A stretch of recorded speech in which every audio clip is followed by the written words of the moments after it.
урматтуу президент Садыр Нуркожоевич, мен Меңдебай кызы Ханыша 30 адамдын атынан келип отурам бул жерге. Биздин маселе эки мамлекеттик аралык алдамчылык боюнча болуп жатат.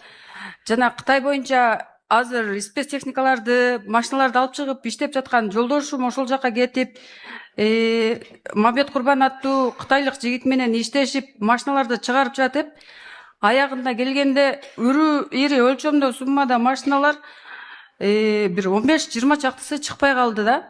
Белгисиз себептен эле.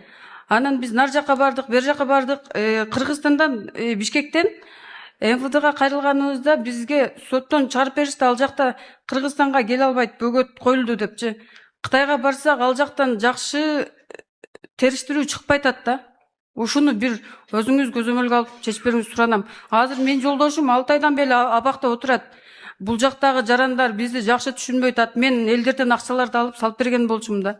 Ошондо кытайлык бала келбей калып атабы? Алып акчаны алып техника жеткизбей калып, анан күйөөңүз камалып калып атабы? Ну, укук коргоо органдары кабыл алып туруп анан териштиргилечи жакшылап. Кантип жардам берет экенбиз, жолдорун издеп көргүлө да.